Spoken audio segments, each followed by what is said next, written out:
Hello and welcome to a budget special program called Face the Budget on this morning's budget.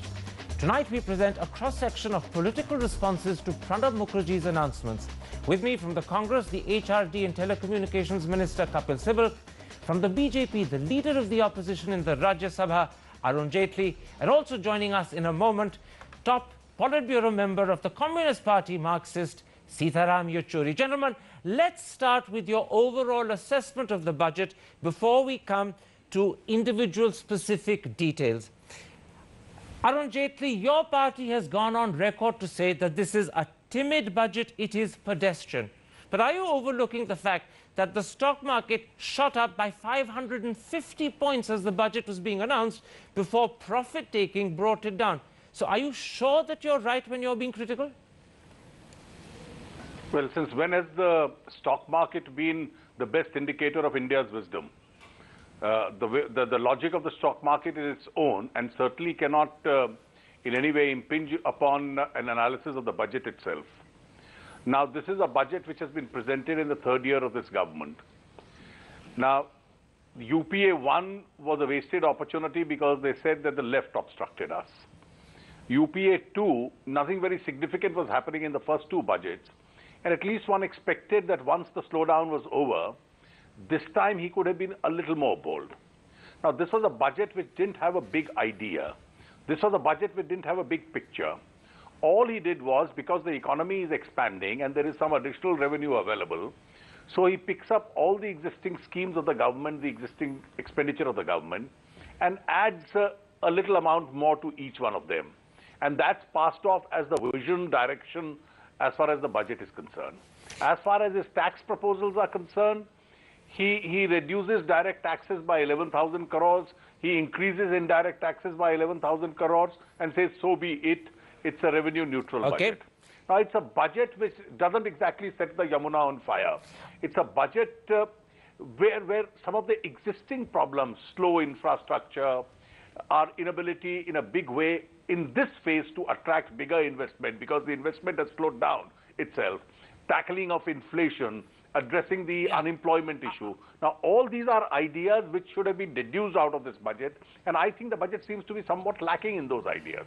Sitaram Yechuri, your party and the left in particular have said that this is not a budget for the Aam Aadmi. But actually, if you look at the allocations, they are very specifically for the Aam Aadmi.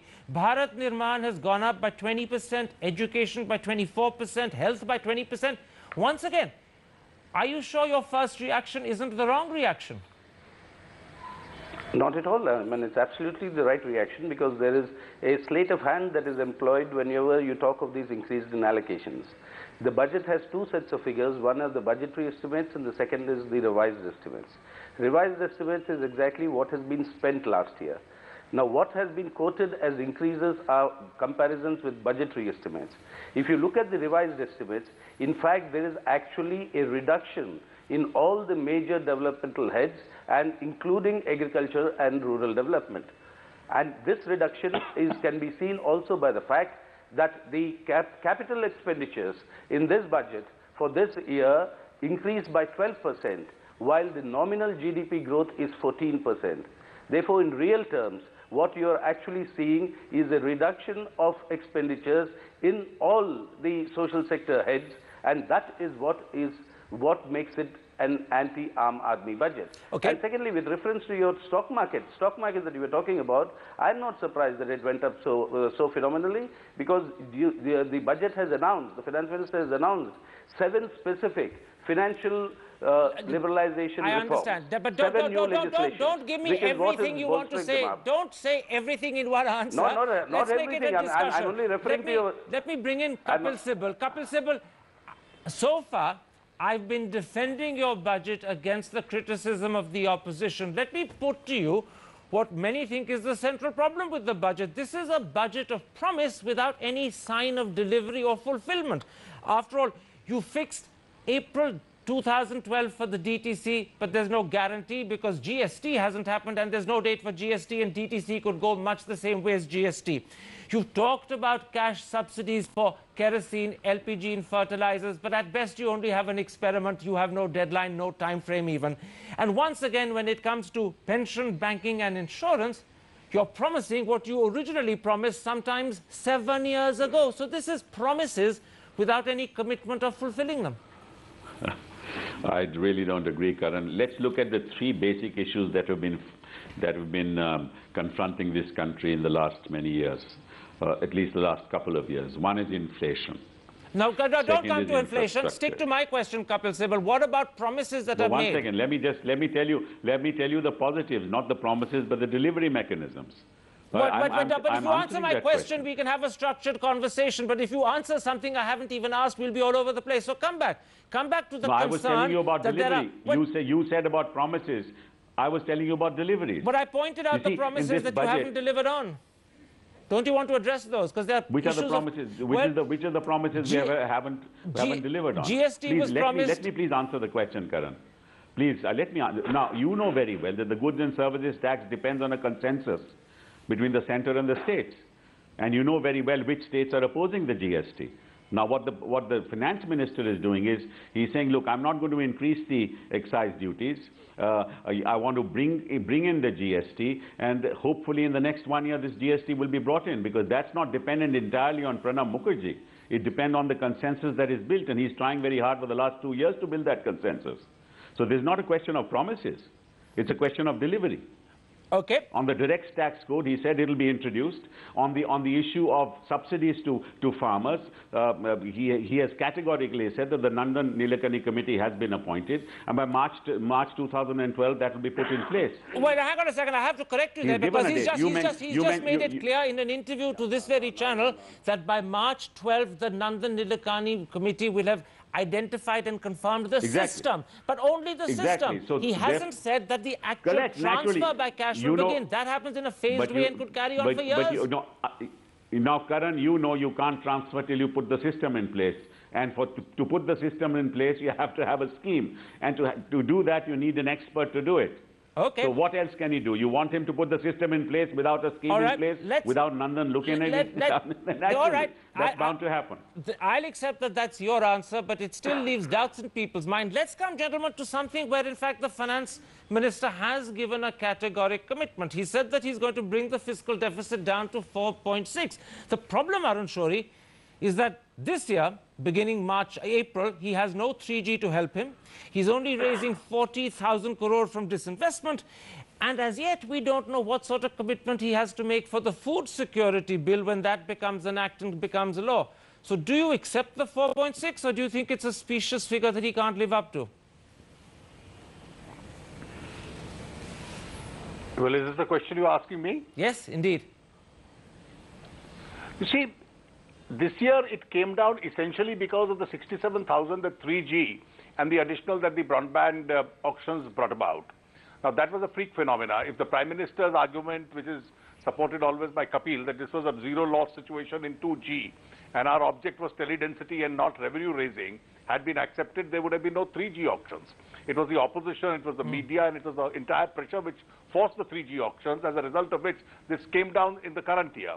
Now, in the next year, if there is no 3G, and there is no significant increase as far as revenue is concerned, then you are going to have a serious problem, because then this kind of a fiscal deficit itself means that the government has to go out and start borrowing. And when the government borrows in a big way, then the private sector itself gets crowded out as far as the borrowings are concerned. And that has other implications for the economy. Well, actually, can I interrupt you there? Because actually we know the level of government borrowing that Mr. Mukherjee intends, and in fact it's exactly the same as last year. In fact, government expenditure itself has only gone up by 13%. So your fear of crowding out the private sector is not true.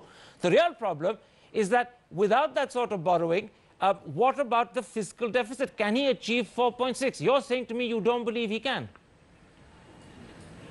Well, I think it's a very difficult challenge, and I will wait for my final judgment on this issue. We'll see. After all, the economy is moving, and therefore there could be a larger realization of revenue, but there doesn't seem to be any visible sign, even in the last year. That's the current year which we are going through. As against the 40,000 disinvestment target, he's only been able to realize 22,000. Unless he raises that target in particular, I don't see a very fair possibility of his being able to bring down the fiscal deficit numbers very radically. Sitaram Yechuri, what about the other deficit where he actually said this was an issue of concern, the current account deficit? It's edging very close to 3.5% of GDP.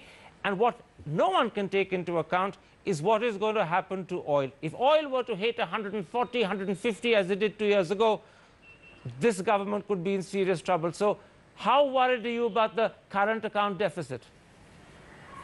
Well, I am very worried about the current account deficit, but I'm equally worried about the fiscal account deficit.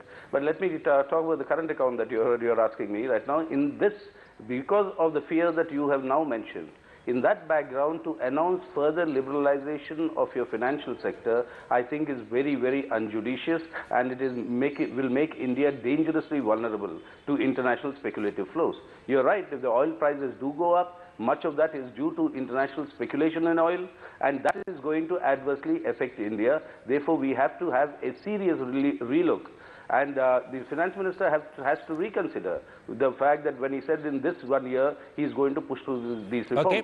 But remember, as far as the fiscal deficit is concerned, it can be achieved if you continue to squeeze. You know, you are only talking in terms of raising resources through disinvestment, etc. But why don't you just pay a moment's attention to the fact that last year, in the statement on revenue foregone, the finance minister says the tax concessions given were to the tune, one minute, bear with me, tax concession given were the tune of 5,11,000 odd crores.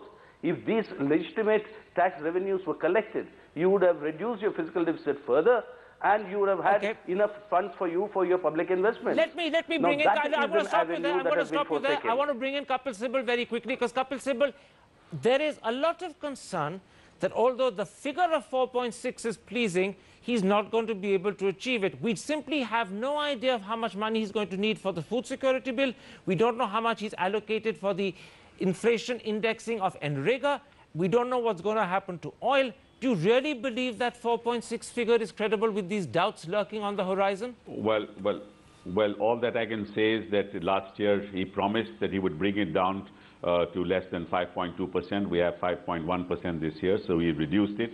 You attribute it to the 3G spectrum, which Arun says happened because of them, but that's, you know very well, not true, because it was the TRI report and our government's own decision to go for auction for 3G spectrum. It had nothing to do with the opposition, and especially in an opposition which sold the spectrum, will You're misunderstanding. You're misunderstanding. So I'm sorry, because you're misunderstanding. I think what Arun meant is it was the windfall benefit of 3G sale at roughly just over a lakh. He said it is because of the opposition. He said because of our pressure, not to do with the government, and he is wrong, because this is a recommendation of TRI and it was our government's decision. Anyway, be that as it may. Let's not go into that. He raised it and therefore I responded.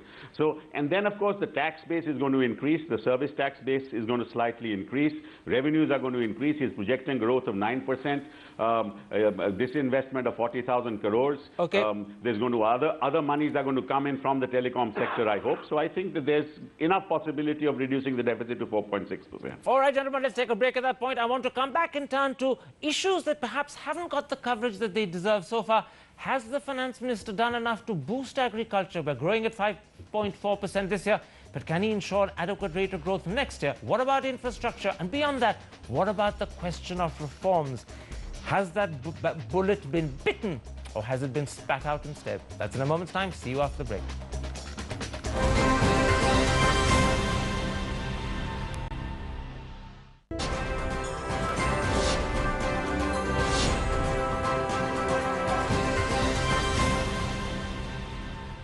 Welcome back to Face the Budget. Gentlemen, let's start first with infrastructure. Arun Jaitley, many people have praised the steps that the finance minister has announced to boost investment into infrastructure. Tax-free bonds up to 30,000, special vehicles with tax concessions for raising money and inviting money from abroad. But in the present climate, when FDI coming in is sharply down, are you convinced, or do you think the stock market is being needlessly optimistic? I think a budget is also a packaging exercise, and therefore a first impression of the packaging of the budget itself may be not a very accurate analysis, and therefore this has its own impacts on the stock markets. But as far as the present investment environment in the country is concerned, I think we had a good investment environment over the last 1 decade or a little more than that. But in the last few months, I am getting signals which are not exactly very encouraging. If you see the FDI inflows of late have slowed down. And people were waiting because the kind of reforms people expected are not coming around. Inflation is unduly high. Corruption has given a bad image as far as the country is concerned. Infrastructure expansion and comfort is not there. Trade facilitation is not there. Now, these are all factors which have collectively attributed to it. In fact, in Parliament, I even commented that forget people investing in dollars from outside the country. Indian industry is moving out because they think it is comfortable and safe for them to have a part of their balance sheet assets outside India. Now, we need to create a more friendly environment in India, and I think infrastructure is the real key as far as that is concerned. And now, the government has taken some steps, but these steps, if you see, 30,000 crores by way of tax-free bonds. Now, 10,000 goes into railways, 5,000 goes into the national highways, 5,000 goes into the ports. Now, the kind of infrastructure that we require, these amount may be a small beginning, but it's not adequate enough to have a very radical effect as far as infrastructure is concerned.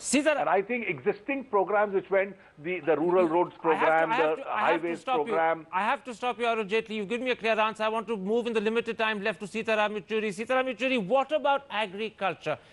M.S. Swaminathan, who many consider the father of the Green Revolution, has expressed his disappointment. He says the government has done bits and pieces, but nothing comprehensive, nothing that actually tackles the need for a second Green Revolution. Do you think that, in fact, the finance minister hasn't spent as much time on agriculture as he should have? Yes, he has not spent as much time, and neither has he given as much attention as is required. Because this 5.4% growth rate this year is due to a very low base last year. It cannot really be seen as actually an agricultural resurgence. What you have seen in the first 4 years of this 11th plan has been that agriculture has at best averaged around 3%.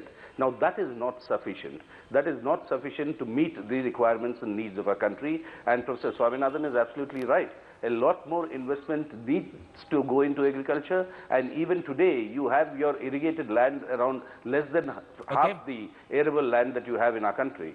Now, that is something that has not been addressed, and I think it's a very, very serious lacuna, and it's bound to intensify agrarian distress. And I won't be surprised if we continue to see these suicides, distress suicides by our farmers increasing in the coming period.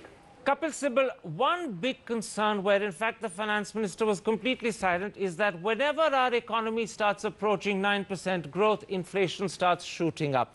It's happened before, it's happened all over again, and that clearly suggests that the absorptive capacity of this economy is not sufficiently deep enough, and you need to increase that by undertaking critical reforms.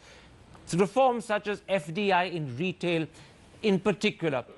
That's something your government has floated papers about, but you simply don't have the capacity to bite that bullet. Why do you fall short of improving the absorptive capacity by undertaking these reforms? Well, at the moment, I don't want to talk about FDI that was mentioned by you, because I think that again requires the kind of consensus that I don't think the opposition is willing to move forward on. But be that as it may, I think the finance minister has done a lot on the agricultural sector in this budget. He has agreed to increase the credit to farmers to 4,75,000 crores. He's agreed to give subventions from 7%, interest at 7% with a subvention of 3%, which brings the actual rate of interest to the farmer on short-term loans at 4%. He talks about the supply side. He talks about the supply side, and he said, I need to make sure that our agricultural produce is not wasted. So he's talking about setting up units to protect our agricultural produce. He's given subsidies. He's given subsidies on air conditioning. You know very well. So he's given a big thrust to the agricultural sector. And then, of course, on the Green Revolution, he said that the Northeast is ready for the Green Revolution. I don't want you to itemize everything he's done. This is a discussion. We've heard the budget. And as far as multi-brand retail is concerned, one second. As far as multi-brand retail is concerned, bless Sitaram Yechuri and yet Arun Jaitley say that they'll move forward with us on multi-brand retail. I'm going to put the same question to all three of you. I want a one-word answer. First, you, Arun Jaitley. Out of 10, how many marks do you give Pranab Mukherjee today? A quick answer. He had an opportunity to get 7 or 8, but I'll give him anything between 3 and 4. Sitaram Yechuri, how many marks do you give him? Well, why do you want me to rate him? I'm saying that his budget is neither is it inclusive growth oriented, neither does it, nor does it address the actual issues confronting people, that is inflation and corruption. That sounds as if you don't give him any marks at all. Is that what you're saying? No marks at all? No. Very quickly, Kapil Sibal, that's not 3 what and I'm 4 saying. from Arun Jaitley. A suggestion that there are no marks at all for him from Sitaram Yechuri. How much do you give your colleague, the finance minister? Well, in a most difficult situation in the context of the international financial crisis, he delivered an 8.6% growth to India. Oh, how many marks? Promised 9%. How many marks? The budget will deliver. We're running out of time. Not less than 8. Not less than 8. Not less than 8. Not less than 8. Okay, my apologies for pushing you, but not less than 8 from the government, just 3 or 4 from the BJP, and a hint that perhaps no marks at all from the CPM. I suppose that's just a normal day's politics in India for you. My thanks to all 3 of my guests for joining me, and if you have been, thanks for watching. Goodbye.